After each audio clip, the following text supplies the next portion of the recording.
And welcome back to the Baltimore Ravens franchise. Week 10 for us, we have the late bye week. So during this bye week, we're just going to go over a number of things, try to negotiate some contracts, scout some players, look over the stats, the standings, different things like that. We'll just go around the league and see what is happening. So we first head into negotiating some contracts. Obviously, John Brown is out. He's done negotiating with us. Alex Collins, I don't think I'm going to re-sign him as is. I think that's just too much. I know he's only 24 years old. He's a solid running back. He does have quick development, but I think we might look otherwise. Unless we can find something, maybe we'll bring him back. Boyle, Carl Davis, that's a no. We can find some other guys there. Patrick Owasso, this is an interesting one. Maybe bring him back. That's not that bad, but you know, we have Kenny Young there, who I kind of want to develop. Buck Allen, I try to negotiate with him. I'm not sure what I want to do, but Sharp Perryman is a guy I definitely want to bring back. I just think he has definitely a skill set. If he can really turn it on, he's a former first-round pick. He's having a good year this year. I think we could try to bring him back. He's only 24 years old. Let's see if he takes this 2-year deal here. And Perryman is back, so there we go. At least he'll be back for 2 more years. I think he can fit in well. He's having a pretty good season here, this best season as a pro. So hopefully something just clicked and it's working out. Urban, I don't think we're going to bring back either. I think we'll just let him go. So that's it for negotiating contracts as of right now. There's other guys, but that has to wait later in the season as we head into more scouting. We keep looking at the wide receivers, a position we're going to definitely think about, you know, upgrading here in the offseason. I know we just re-signed Perryman. We have some guys like Jordan Lashley and Equiminis St. Brown on the practice squad. Guys like that who definitely I want them to compete next year for positions on this receivers. And not just maybe as a number 5 guy, but actually getting up there maybe as number 3. I definitely want to build this receiving core as my own. We already have the tight ends done with Hayden Hurst and Mark Andrews. They are good to go. But the receiver core is something I just want to build and build with Lamar Jackson. Have some nice young guys, and they can build a rapport throughout the years, that's for sure. As we continue to look also at offensive line, a big thing. We have a good amount of yards scouted, centers, and we can keep looking at here. Just build up that offense. Right now, the defense, obviously we're going to have to look at safety here for the future with Weddle and Jefferson, but the offense really is the big time thing maybe coming into the next year's draft. As we head to stats on the season, Joe Flacco, really not that bad. 9 touchdowns, 5 interceptions, really good completion percentage, almost 2,000 yards passing. Lamar Jackson obviously having an excellent season, 5 touchdowns, 0 interceptions, just the 1 start last week. Just really been filling in. I have to say, playing with Flacco and Jackson obviously is different. Flacco, I'm more apt to make some risk on some throws and try to fit it in there. With Jackson, he just doesn't have the accuracy yet. I don't want to make the same amount of throws or try some. I just don't think he can put him in there yet. So that's why maybe the no interceptions for Jackson. It's going to look a little bit better, obviously, but I'm just not doing the same throws that I am with Joe Flacco. As the run game really looked good last week with Kenneth Dixon. It's been an okay up and down season for the run game. Some games you got it, some games you don't. It's not been a consistent thing, so hopefully that gets going later in the season. We can be a little bit more consistent with that. Receiving game, Hayden Hurst has been an absolute gem. He's been outstanding, the first-round pick. He is actually up there, I believe, in yards for receivers alone. Up there in the Rookie of the Year voting.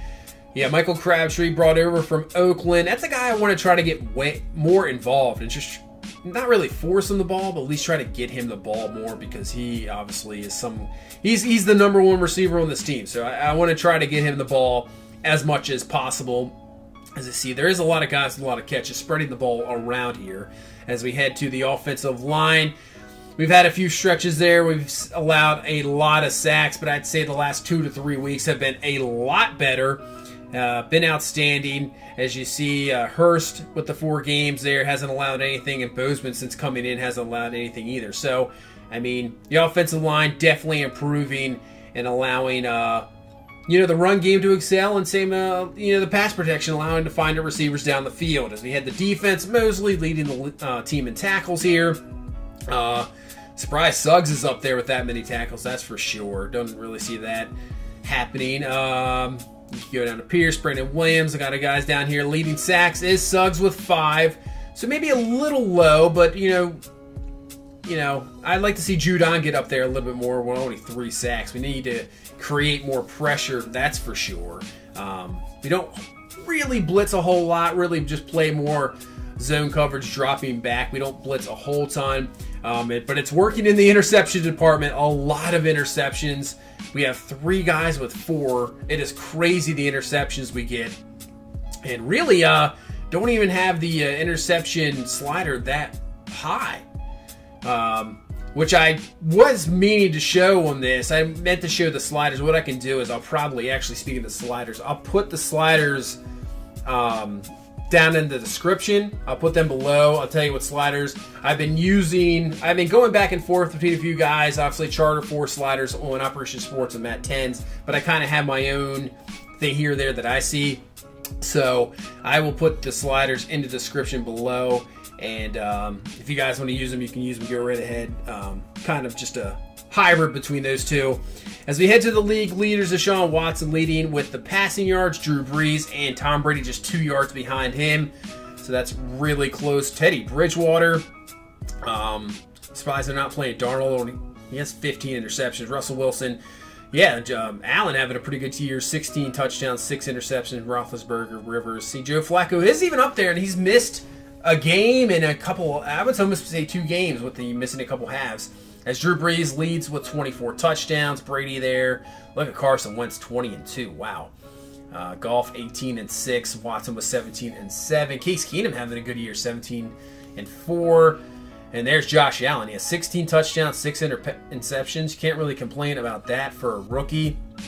As you can tell, not a whole lot of interceptions. There's not been a whole lot of interceptions. We're in week number 10, so that's kind of surprising to see. In the run game, Todd Gurley leading the way. Kareem Hunt, David Johnson. Collins is right there at number 4.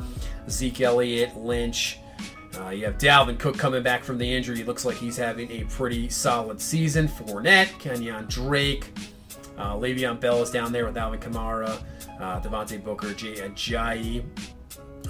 You have some other guys. Jordan Howard.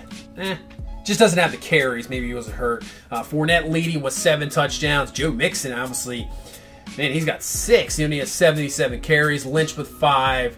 Cook with 5. Bunch of guys there with 5. Ware, Lamar Miller, Le'Veon Bell, Chris Thompson. And then we go out down to the guys with 4 there. So we'll head to receiving. Jermaine Kearse leading the league in receptions with 54. Danny Amendola with 52. Charles Clay up there. Look at all the tight ends. Njoku, Olsen, and then there's Hayden Hurst. So a lot of tight ends up there in the league. Julio Jones, Alshon Jeffrey, Rob Gronkowski there as well.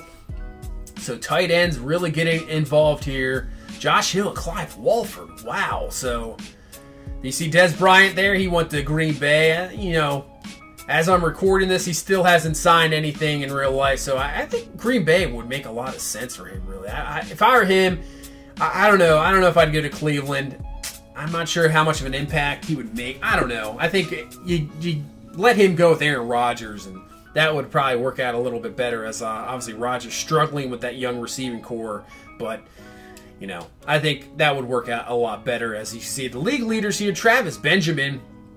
The Benjamins there. Kelvin Benjamin, Travis Benjamin leading with touchdowns. Bruce Ellington with a good season so far with 6. Keenan Allen with 6. Hopkins with 6. A bunch of guys with 6 touchdowns. As we head to defense, Brandon Marshall leading the league in tackles. Almost 100 total tackles here so far. Hitchens, Jermaine Edwards, the rookie. Foster, Jalen Smith. Mosley's right there with 77. Keep Roquan Smith up there with 74 total tackles. As for sacks, we're going to see that Von Miller leads the league with 9. I think he had like 3.5 against us, so that's helping out your total a little bit. Irving, Floyd, Houston right there with 6.5. Garrett with 6.5. Kandichi there with 5.5.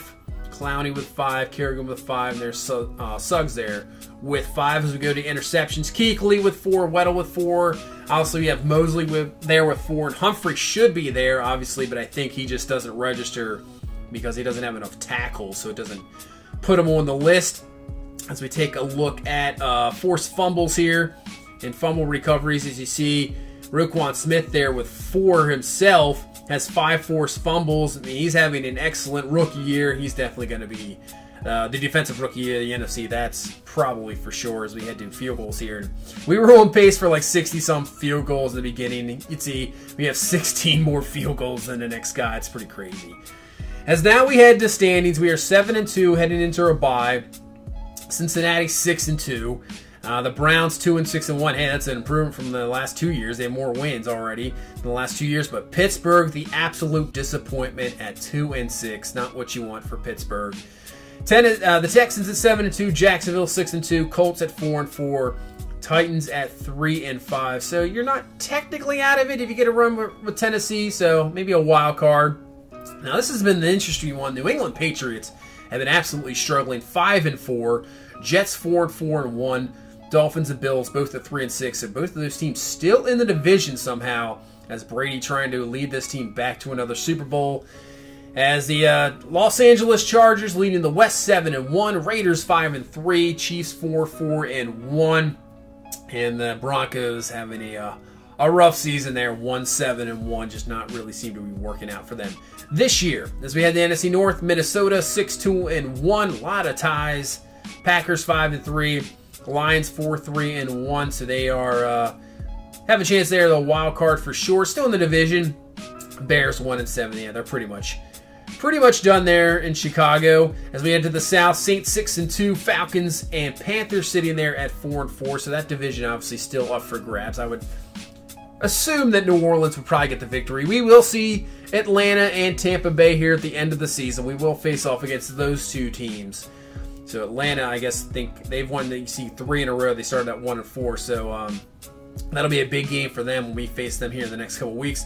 As we head to the NFC East, the Redskins leading the division at 6-2, Eagles at 5-3, Cowboys a disappointing 3-5, and the Giants at 1-7. And we head to the NFC West, Rams at 6-3, Seahawks at 4-4, 49ers maybe a little bit of a disappointment at 3-6, and Arizona at 2-6. So that is your records and standings so far. As the big story into the bye week, obviously, is our quarterback situation. Joe Flacco, Lamar Jackson. And, you know, this might be the most unpopular choice here, but with Joe Flacco back from injury, I think we're going to stick with him. I know everybody's going to want Lamar Jackson, and if this was happening even in real life, I think people would want Lamar Jackson, but I think we're going to go with the move. Stick with Joe Flacco, allow him to play this out, see where this team can go. And obviously, I can already guarantee you next year, it is Lamar Jackson's team. We're just going to let Joe Flacco go here, and he will be the starter going into week number 11. So that's going to be the story. We face off against the Bengals, a team that's beaten us this year. Hopefully, this is a big one, because if we can get back in here and beat them, take maybe a 2-game lead over the division, we will be looking pretty strong here going near the end of the season. So, that's going to do it for this bye week. I know that might be the unpopular decision with Flacco, but we're just going to stick for it for now and see how we can ride out the rest of the season. So that's going to do it for this one. Please leave a like, comment, and subscribe, and we will see you in week number 11 against the Cincinnati Bengals. Have a good one. Bye-bye.